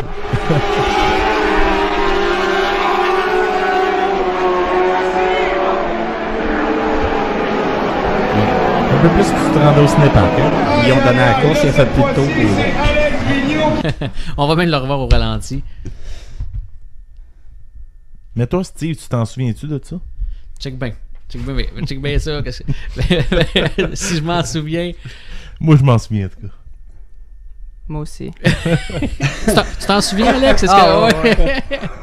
J'étais mêlé, mais assez pour m'en souvenir. Puis arrive, tu me demandes si je m'en souviens. Parce que si ma mémoire est bonne, Alex s'en vient avec toi au trailer, à remorque. J'ai jamais vu quelqu'un arriver aussi rapidement à côté de moi, mais pas pour chialer. Continue. il dit avez-vous le film de ça? On était sûr qu'il était traumatisé, le gars. Il est planté solide, là. Sais-tu si Steve il l'a filmé? Ben, je sais pas, Alex. Viens-t'en, on va aller le voir. Il est en dessous des estrades. Je te dis, dans le pit, Alex, la boucane levait en dessous des souliers. Il était en avant de moi. Puis lui, il s'en allait au trailer 300 Nitro. J'ai pas l'autre accident, mais juste avant, je me trompe pas, c'était toi qui avait frappé le mur. Ouais, là. je dirais que malheureusement, moi aussi, j'avais fait une coupe de culbute dans le backstretch. C'est pas un de mes meilleurs moments. Qu'est-ce qui est arrivé? On a un restart, un bon départ au large. Il y a quelqu'un qui brise de quoi? Clip le cul, puis je dirais que je suis sorti de la 2 puis je me suis rendu jusque dans le fond du mur à Drummond. J'ai commencé à être tanné. Ouais, parce que tu n'as pas eu une solide, là. Ouais, ça a laissé quelques séquelles. Ah ouais, laquelle? Ah, des commotions cérébrales. Ah ouais? Malheureusement. Ça, t'es supposé 2-3 semaines pour courir, hein? Ouais, c'est ça, mais fallait pas trop que je le dise parce que la semaine d'après, il y avait des chances que je course en sprint. Finalement, ça n'avait pas donné. Mais fait que là, je gardais ça tranquille, mais ça a pris 2-3 mois avant que je slack après les courses pour. Là, tu viens de scraper tes affaires. Ouais, parce que d'après moi, j'ai vu le look à Steve, il était pas au courant. C'est sûr que si tu lèves cette année, puis la semaine d'après, tu te têtes une ride à ton oncle, tu vas rester tout le temps le trailer. C'est sûr que mon Vic- boss à la maison non plus. Ouais, c'est ça. Vic te demande comment. Alexis te demande comment de doigts tu vois. Là. Si tu dis 62. C'est mauvais signe. Mais les séquelles, c'était juste commotion, mais vous étiez prêts tout de suite à revenir en piste, pas de problème avec ça. Non, moi j'avais juste eu mal un peu au pied, en arrière des jambes, là, mais à part de ça, j'étais correct. Puis, mais ce qui était drôle, c'est que la semaine d'avant, moi puis Jordan, on s'avait parlé sur Facebook, puis on avait dit, ah, moi j'ai pas hâte à ça parce que tout le monde va spinner, puis finalement, il y a juste moi puis lui qui a planté. Ça n'a pas arrangé, ça, là, cette histoire-là. Mais cette année, la série Lightning revient, mais on n'a pas de programme de course cédulé. Wingless. Il n'a pas. Je sais que t'aimes ça. Ah, moi aussi, j'adore. Je sais que t'aimes ça, mais non, il n'y a pas de programme de course cette année. Pourquoi?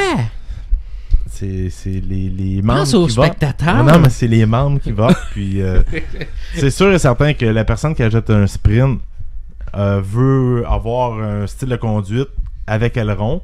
Ou sinon, tu sais, s'en irait, mettons, dans une classe Sportsman. Une course. On veut voir c'est qui les vrais chauffeurs. Alex puis Jordan, préfériez-vous le programme? Je pense que j'aime mieux garder à la wing. Moi, ça me dérangerait pas, sauf que j'aime mieux avec une wing. On est-tu meilleur chauffeur pas de wing avec une wing? C'est dur, hein? Moi, j'ai pas essayé gros, pas de wing. C'est complètement un autre. C'est peut-être plus de finesse. Avec les wings, c'est plus. Ça prend. Faut que tu ailles un petit peu plus téméraire, puis que tu connaisses les limites du char, les limites de l'auto. Pas de wing, j'ai fait une course ou deux. Là, on revient plus comme un mode. Là. C'est de la technique, plus de la suspension. Beaucoup de pédales, beaucoup de transferts. Tu le fais glisser, tu le places, tu t'arranges, puis qu'il accote. Puis là. Il faut s'entendre que je pense qu'un Lightning et un sprint pas de wing, ça aussi, c'est un monde différent parce que ça a l'air mieux pas de wing, un Lightning. Qu'un sprint, vous êtes plus dans le trouble avec pas de wing. C'est ça, les gros sprints, pas de wing, surtout si la piste est un peu glissante. Ça prend les pistes un peu adaptées. Si une piste un peu glissante, on est vraiment overpower. Fait que ça devient dur, mais ça va être peut-être un petit peu drôle cette année. On a une course à 5000, nous autres, avec les ISS à Weed Sport, qui n'est pas d'un point par contre, là, mais à 5000, ça c'est un pas de wing. Ah boy. Ouais, les gars disent que les sprints, faut que tu gages ta pédale. Veux pas parce que tu peux tracer jusqu'à l'autre coin. Imaginez-vous pas de wing. Il n'y a pas d'appui qui se fait. C'est moins rapide, par exemple? Oui, c'est beaucoup moins rapide. On est habitué, nous, mais ça fait tu courses à l'année à rentrer, comme Jake disait tantôt. Tu penses que tu rentres creux, tu n'es jamais assez creux. Tu peux pas lâcher le gaz, mais là, il faut que tu penses à slacker 100-200 pieds d'avance. Mais ça fait longtemps que c'est inné à rentrer le char creux. C'est pour ça que tout le monde, au début, ont de la misère à avoir tendance à passer douette. C'est ça que c'est passé à Saint-Marcel? Ouais, ben tous les gars des premiers coins, ils se sont fait peur et se sont ramassés à côté dans le mur en haut. De quoi tu parles? Toi, t'aimais moins ça, cette journée-là, hein? Pas de wing? Tu l'avais-tu roulé, Pat, pas de wing? Tu l'avais-tu roulé? Non. Comment tu parles sur le top ou? Non, même pas. Il a coursé, mais c'est ça, lui-ci. Ça m'étonne qu'il s'est fait jouer le tour. Mais t'avais pratiqué ce soir-là, je me rappelle. Le premier soir, la première course wingless qui était cédulée pour Saint-Marcel. J'ai fait un tour. Il y avait de quoi qui était pas correct dans mon essieu en avant. J'avais pas tourné. Okay. Ouais, je me rappelle. Mais il y a une course à Weed Sport. Elle suscite déjà un peu d'intérêt. Lucas Wolf a démontré de l'intérêt qu'il voudrait être là. C'est pas un méchant chauffeur. Non. Il y a une ride en 360 avec un gars de Syracuse qui fournit la voiture puis le moteur. Ce gars-là le veut sur place, c'est sûr. Le Speedway qui est en Pennsylvanie avec le 4 de juillet cette année, que je pense qu'il tombe en milieu de semaine, les dates ont changé une petite affaire.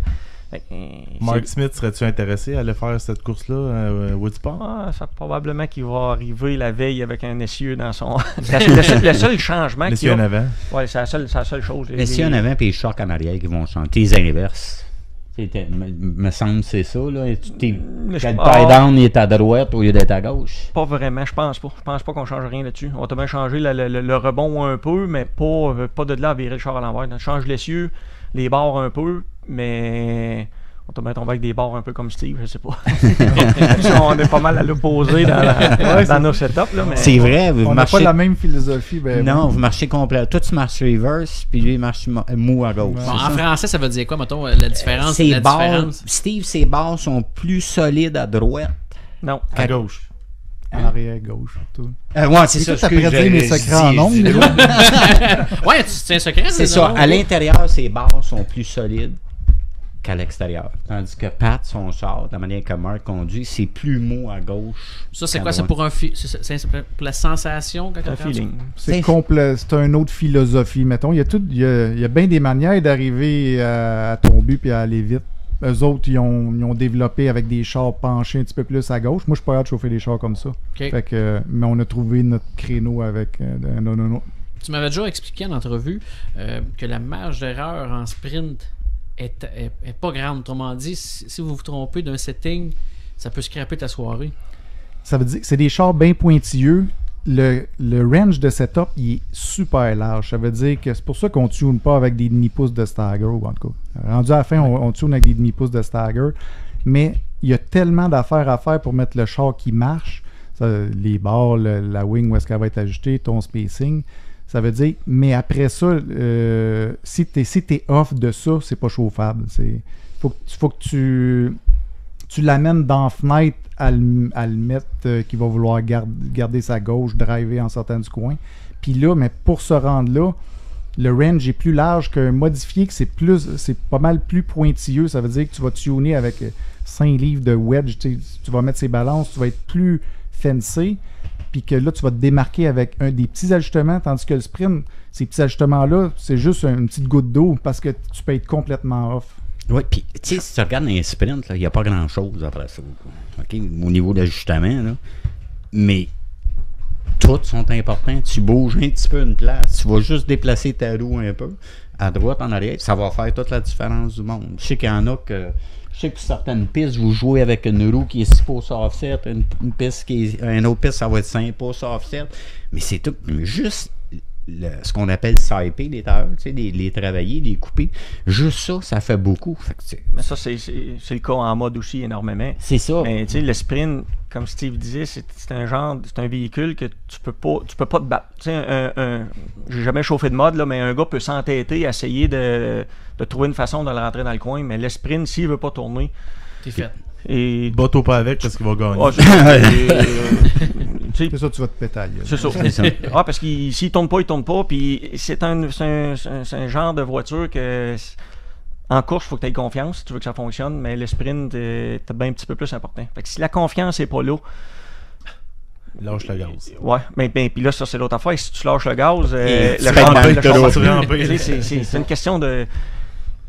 Ta plus grosse ajustement que tu as sur ton char, c'est la plus grosse pièce que tu as dessus, c'est celle qui sert le plus, c'est ta wing. Puis elle fait toute la différence. Vous avez parlé de Spetaïel, vous vous rappelez, il y a une couple d'années, quand les All-Stars sont venus à Granby, Jack Sudman, qui avait perdu son aileron. Ça vous a-tu ancré une peur quand vous courez, que l'aileron est... vous l'avez... Regardez bien comme il faut, c'est bien fixé parce que ça peut être extrêmement dangereux. C'est sûr que ça fait penser à garder tous les équipements de sécurité sur la coche, la préparation de l'auto sur la coche. Mais j'ai tout le temps eu plus peur de casser un spindle en avant, casser une roue. Des wings qui arrachent comme ça, moi, c'est la seule que j'ai. Je n'ai jamais vu, moi, à Calentin. Tu sais, ce gars-là, on a coursé contre à Mercer cette année, il course encore. Il a gagné ce soir-là en 410 en plus. Il a pas l'air d'avoir pas arrêté. Je sais pas ce qui s'est passé avec la wing. Les poteaux ont topé, c'était des poteaux en titane, je pense. Un peu nouveau, mais peut-être un peu nouveau, trop vieux. C'était pas, tu sais, on s'entend, là, c'était pas la fine pointe. C'était pas Casey Kane, Tony Stewart ou mon équipement ou la sienne. Là, non, mais ça a été... Moi, j'ai une photo.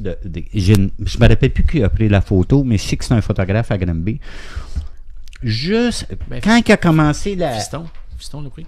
Ouais, je ne sais pas si c'est lui qui a pris cette photo-là. Ouais, je pense que oui. Juste avant qu'il frappe le mur, où la voiture est en tonneau, là, il y a les deux bras sortis, puis tu y vois la tête dépasser la cage d'à peu près 5 à 6 pouces.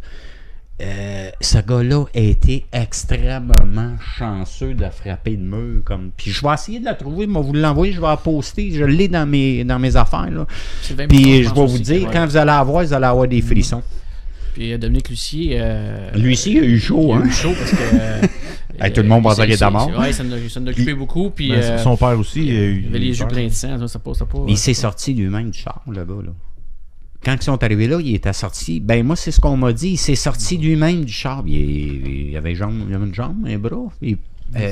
Des côtes cassées. Ouais, il était magané. On m'a rendu là, c'est les nerfs qui répondent depuis le. Ouais, c'est ça, c'est moins, c'est moins évident. C'est plus raison. On va aller à la pause. Juste avant, parce qu'au retour de la pause, on va parler du fameux sondage. Le sondage qui je savais que c'était pour faire jaser, mais tant que ça, je savais pas. Mais tant mieux. Ça veut dire que les sprints ne laissent pas indifférent personne. Puis les gens nous suivent. Exact. Bon point. Juste avant d'aller à la pause, vidéo 2014 d'Alex Vigneault et Jordan Poirier. Je suis accompagné d'Alex Vigneault, un jeune talent de 15 ans qui termine sa 3e marche du podium. Alex, tu es fier de toi? Quand même. Tu sais, c'est mieux que ce que j'ai jamais fait, fait que je suis bien content. Puis, mon char il était bon. Mon père m'a bien aidé avec mon mécano Max. Fait que sans eux, je serais pas capable de finir une course premièrement. Puis, tu sais, j'ai gros d'aide de tout le monde. Quand on a 15 ans, là, on a-tu peur? Pas tout. Un peu, ça dépend. Tu sais, j'ai eu une fouille à Cornwall que j'ai flippé, mais à part de ça, c'est... C'est tout naturel de s'impliquer dans c'est ça. C'est ça. Quand t'es attaché, tu penses à rien. Écoute, lâche pas, Alex. C'est le fun de voir des jeunes talents comme toi monter. Fait qu'on te souhaite la première marche du podium. Merci.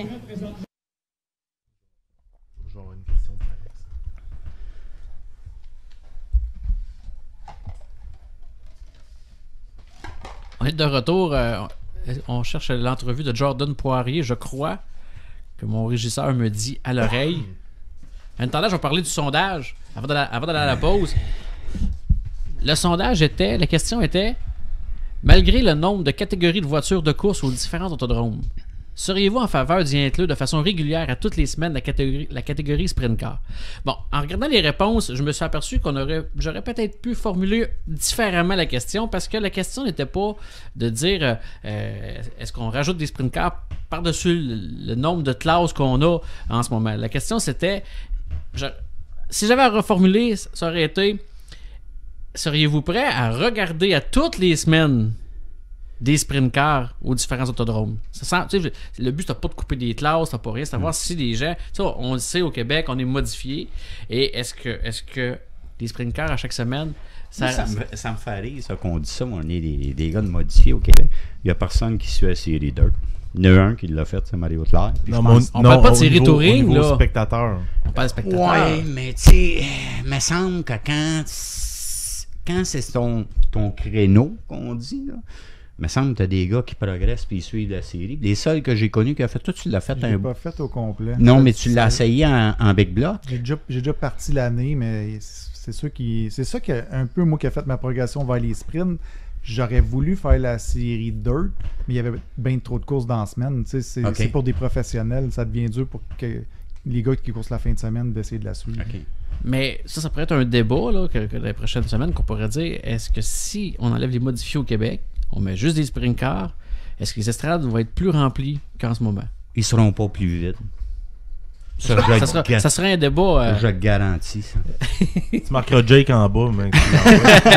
Parce que tu vas pas émettre 3 classes de sprint, des Craig, des winless puis des win. Puis tout le monde va embarquer. C'est un autre monde, c'est sûr que si tu remets David, Mario Claire, Steve Bernard, puis tous les meilleurs au Québec, là, ça donne un bon show, les sprints. C'est un autre monde, mais ça prend la gang. C'est un bon point que tu mentionnes. Si on a les vedettes qu'on suit présentement modifiées seraient là, ça serait pas pire. On me mentionne à l'oreille que l'entrevue de Jordan Poirier est maintenant prête.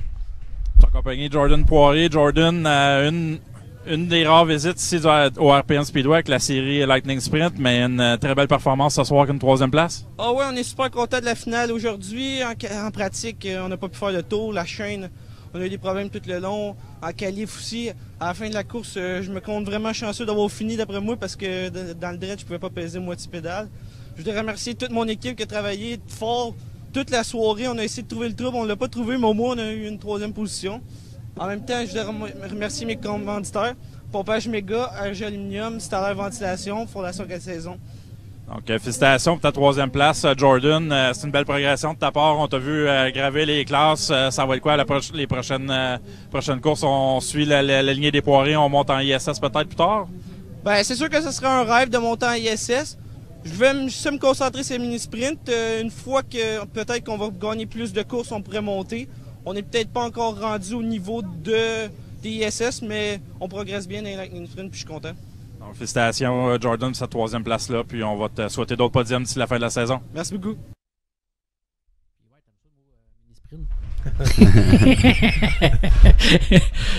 Fait que là, Jordan, ton rêve, t'es dedans.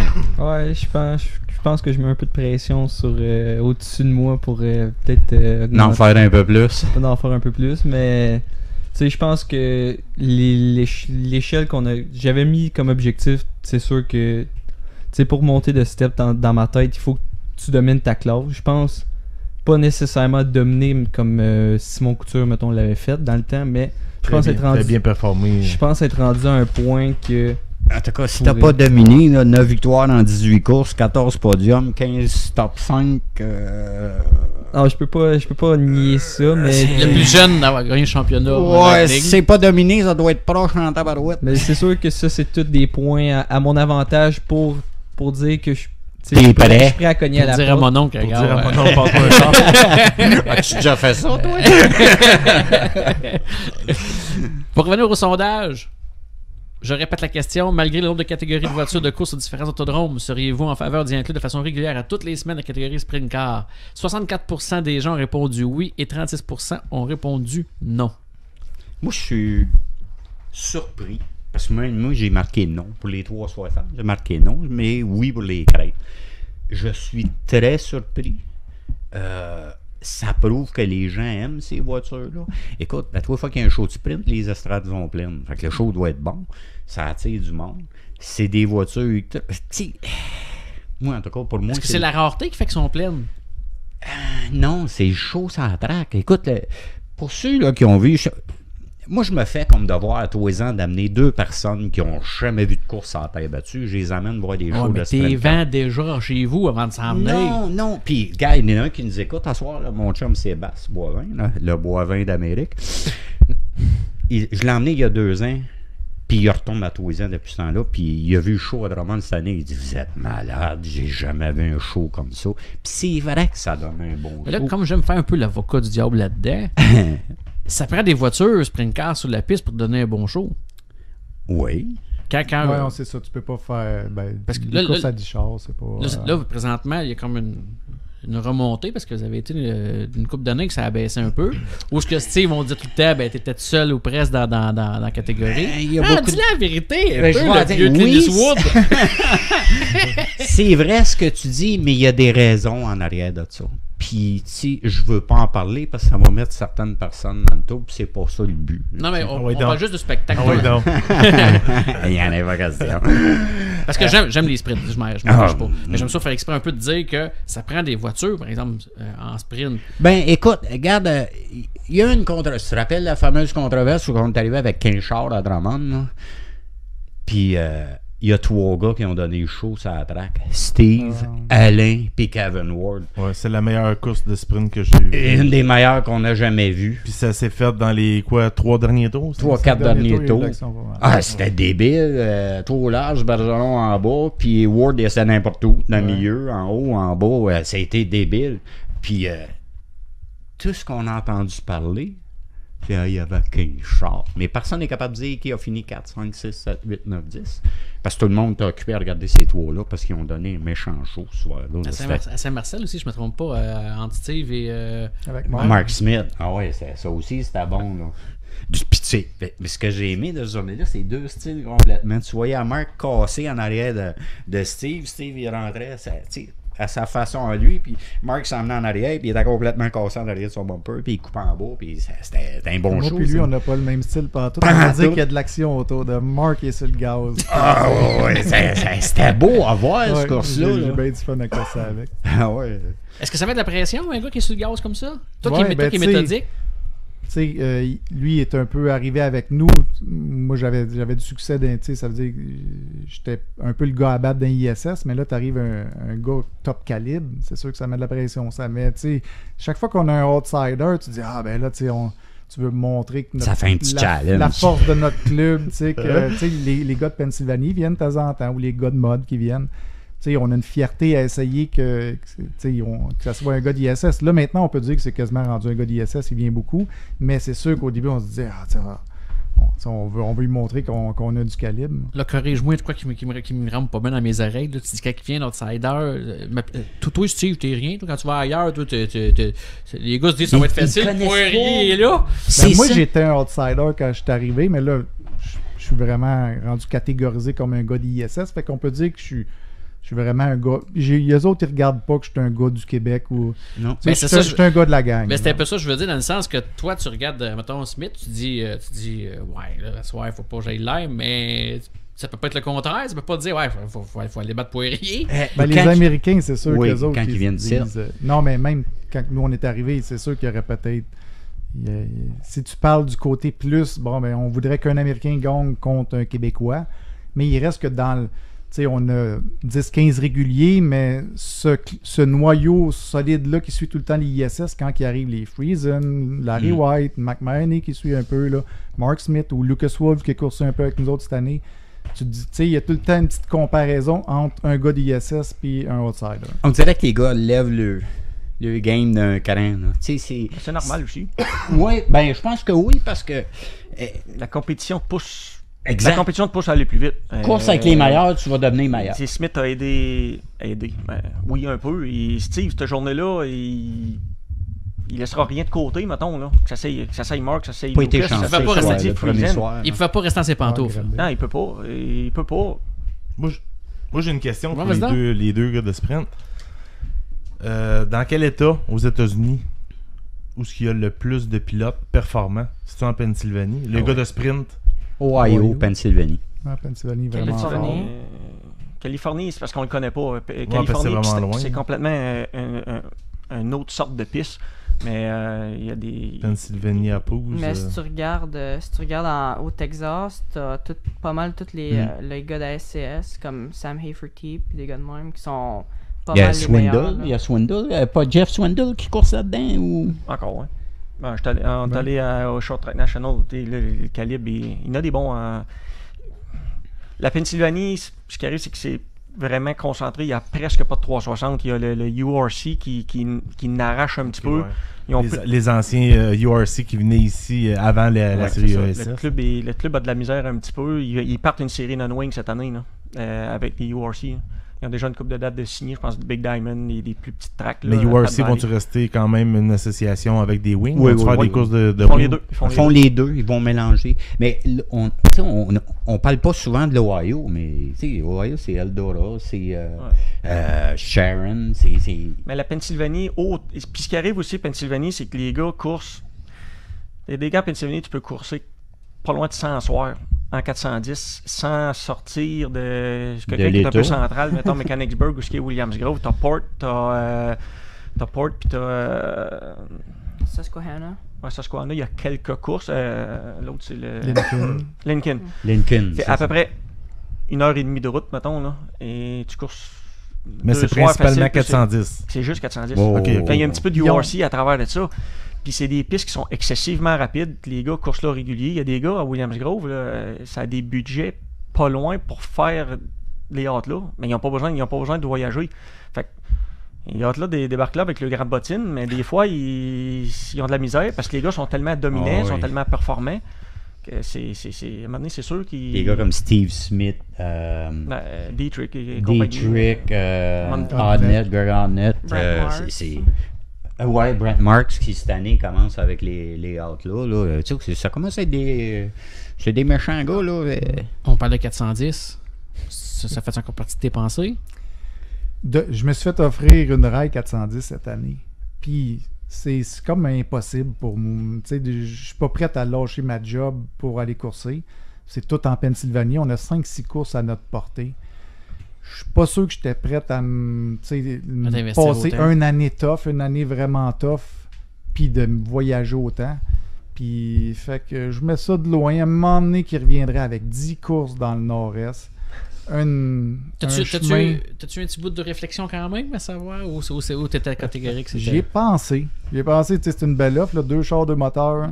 C'était pas encore. C'est facile des fois de jaser après course. Là, c'était pas. Mais il fallait que je m'en occupe puis je parte du Québec pour aller courser en Pennsylvanie. C'est tough. OK. C'était pas. Je veux pas dire. C'était pas dans l'optique Poirier. Quand quelqu'un va m'arriver, il va dire OK, tu peux prendre une année de congé, je te donne 100 000 de salaire. Puis t'as les chars pour aller aux courses. OK, ça va, le tapis va être déroulé, c'est un autre game. Mais là, je savais qu'une année de misère, moi je payais les dépenses des chars, même si il me laissait les chars, aller courser contre justement les gars en Pennsylvanie, parce que c'est un peu le plus proche qu'on peut aller. Puis tu veux pas être un figurant non plus. Ouais, c'est ça. Tu voudrais pas être un figurant. Non, la réflexion est importante là-dessus. Là. C'est des pistes qui coûtent excessivement cher à rouler. Les côtés rafraîchissement de moteur, différentiel, tout ce qu'on appelle le drivetrain, c'est cruel. Les breaks, comme tu dis, les différentiels. Les gars qui coursent en Pennsylvanie, c'est une moyenne d'à peu près une douzaine de courses. C'est sûr que le gars peut les tirer. Mais est-ce que tu fais 12 à 15 courses en Pennsylvanie, tu amènes ça en Ohio, avec un gars qui course avec les All-Stars, il fait pas de doublé, mais il va se rapprocher un peu en 360, on peut faire 22 à 25 courses à peu près avant un refresh. Le gars qui va aller rouler en Ohio avec les pistes sont plus petites, plus glissantes, et il va les tirer. Pennsylvanie, ça prend beaucoup de budget. Énormément. 2 questions en terminant, parce que j'en ai déjà dépassé un peu l'heure. Steve, Breton, là, en modifié, partout ce qui passe, pas partout, il se fait huer parce qu'il a tout le temps gagné. Es-tu un des privilégiés qui se fait pas huer? Ou tu te fais huer? Je me suis fait huer, mais pas...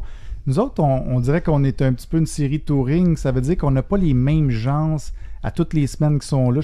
Moi, je me suis fait tuer à Drummond. T'sais, on était là à tous les samedis. Dans le temps des modes. En modifié, oui, mais en sprint car? Non, mais pas en sprint. Okay. En sprint, je pense pas m'être jamais fait tuer. Mais on est touring. Hein, on a du nouveau monde. Quand on se déplace, puis j'ai pas encore assez de données. C'est une famille. Je te dis, c'est comme les Lightning, dans le fond, quand on débarquait à Edelweiss. Exact. Moi, je me rappelle, en 95, j'étais directeur de compétition pour les mini-sprints. On voyageait, on n'avait pas de piste. Là. On faisait Edelweiss, Cornwall, Mohawk. On a coursé à l'hippodrome de Trois-Rivières. On allait partout. C'est différent. Les gars s'entraident, les gars, c'est une famille. C'est une famille. Tu cours tout le temps contre les mêmes pilotes, puis tu voyages ensemble. Exact, tu voyages. Puis dans le milieu... Moi, je parlais surtout, pas entre les pilotes, mais des estrades. Les estrades, souvent, le gars qui gagne tout le temps. Le gars qui est dominant, ça fait souvent... Ben, regarde, Danny Schatz, tu l'aimes ou tu l'as eu. C'est ça. Là. Même s'il domine extrêmement, Danny Schatz, vu qu'ils sont touring... Il peut se faire huer un petit peu. Quand il va en Pennsylvanie, il va se faire huer.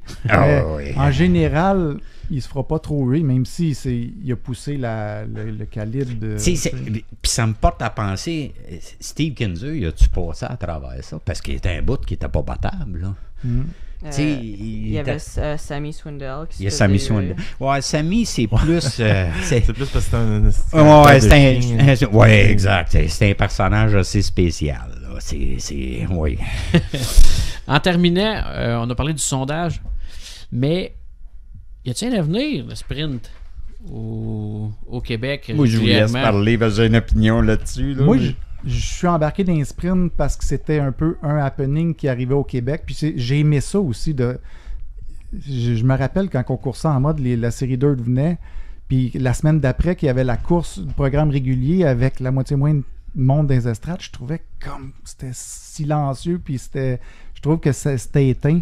Tandis qu'en sprint, on est tout le temps la petite attraction, puis moi j'aime ça, puis un peu, je pense bien qu'au Québec, c'est ça. C'est une attraction qui peut venir présentement, à moins d'un revirement, un changement de cap complètement, puis d'amener tout le monde vers les sprints, puis un changement de philosophie. Présentement, ça a un beau succès parce qu'on est une attraction qui se rajoute.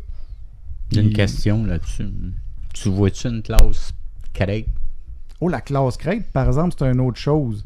Parce que là, ça serait ça deviendrait une super belle classe, pas dispendieuse, qui pourrait faire un beau tremplin pour des jeunes.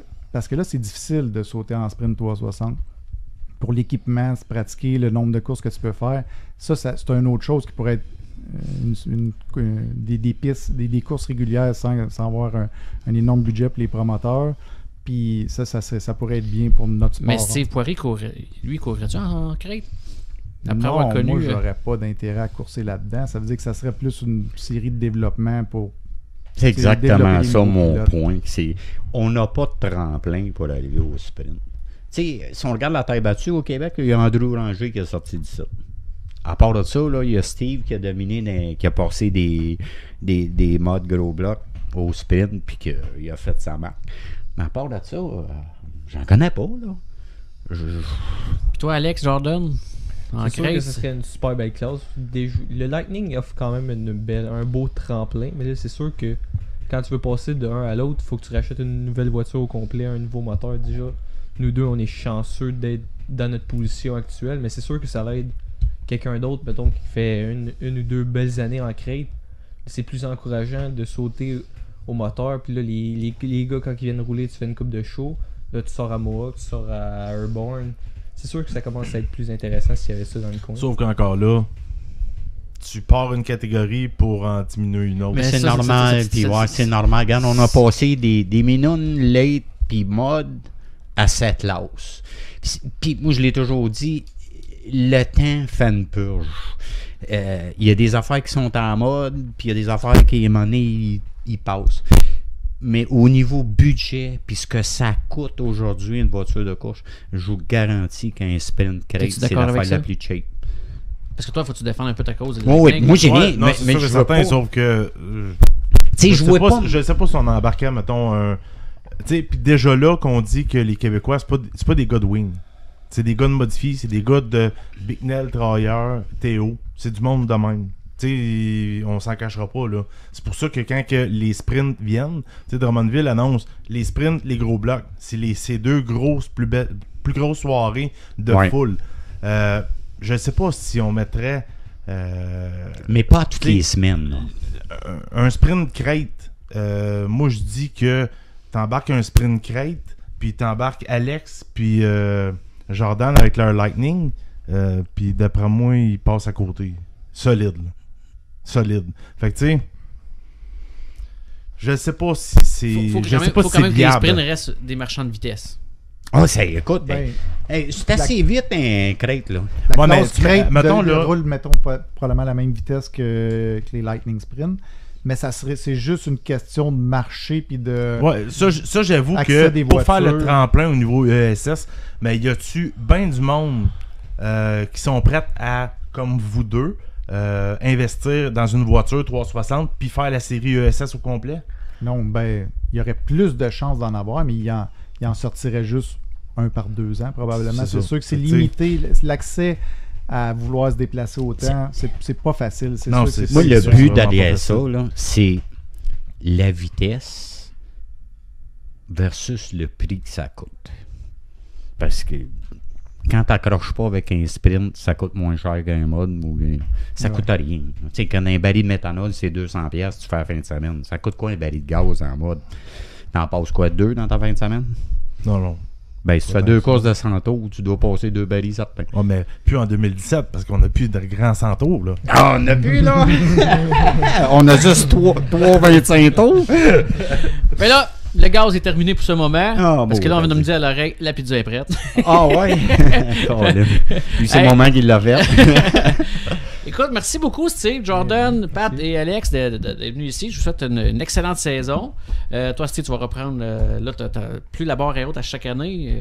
Plus tu fais des bonnes performances, plus que la barre est haute à chaque année. Ouais. J'ai pas fait mes plans catégoriques. Je veux partir dans la même optique que l'année passée. Ça veut dire aller en m'amusant. Ça veut dire si on se dirige vers le championnat, on va y aller. Mais si on a d'autres ouvertures, des meilleures, des plus belles courses à faire, des plus beaux choix, ben on va se laisser guider, mais on veut gagner les courses. East Bay, oui. Oui, East Bay, on va à East Bay si rien change à la fin du mois de février. Puis Pat, Knoxville? C'est d'implant. Avec Mark pour faire le King of 360 National. C'est quelque chose intéressant, ça, à suivre. Ça. Ouais, mais ça donne bien que c'est à la fin des vacances à construction. Par contre, ce qu'on a su tantôt, c'est qu'il y a une course ESS à Hush Weekend puis Canandaigua qui est dans la même fin de semaine. Là. Mais c'est de quoi qui... J'aurais l'opportunité de le vivre là. C'est peut-être de quoi qui serait bien intéressant, qui est à notre portée là, mais qui reviendra peut-être jamais, on le sait pas. Et tu veux pas aller là non plus. Faut que tu arrives là préparé. C'est pas une course que tu vas pour apprendre, mettons. Là. Ça va t'apprendre au sérieux, cette course-là. Oh, ouais. Marc était là 2 ans, ça aide un petit peu. Là. Steve, la porte est-tu fermée ou modifiée? Non. Mais. Plus tard. Peut-être. Moi, je vois ça comme peut-être éventuellement. C'est ça, une fin retraite. de carrière. Non, mais ça serait plus. Un défi personnel, juste de voir si je réussirai encore à faire de quoi. Là. Moi, d'après moi, tu seras plus dedans. c'est ce que j'aimerais voir. Pas le craquer un peu, dire. Jake, toi, t'es un amateur comme j'ai écouté les sprints à la TV. Oui, notre nouveau commanditaire, Lucas Oil, qui commandite l'émission ici, ils ont un site internet qui s'appelle Lucas Oil Racing TV. Ça coûte 99$ US par année. On parle même pas de 10$ par mois. Là. Vous avez Chili Bowl, vous avez East Bay, puis vous avez la majorité des événements OSCS. C'est 24 heures par jour de course, 7 jours par semaine. Je pense que c'est un des plus bels investissements qu'on peut faire. C'est vrai que c'est pas cher. Non, c'est pas cher. Ça coûte plus cher que ça d'autres sites qui... Ben ouais, nous autres, on charge plus cher parce que c'est des modifiés, c'est normal. OK. Hey, merci les gars d'être ici en plateau. Merci tout le monde de nous avoir écoutés. On se retrouve la semaine prochaine pour une autre émission d'Octane 360. Il y a une fine couche d'huile qui protège votre moteur. La friction et la chaleur entraînent le claquage thermique de l'huile à moteur, diminuant la protection du moteur et de ses composantes. Le stabilisateur d'huile Lucas Oil est conçu pour résister au claquage thermique, protéger les composantes vitales du moteur et contribuer à la longévité de votre moteur. Il élimine aussi la fumée, l'écognement et la consommation excessive d'huile dans les moteurs plus âgés. Lucas Oil, longue vie à votre moteur.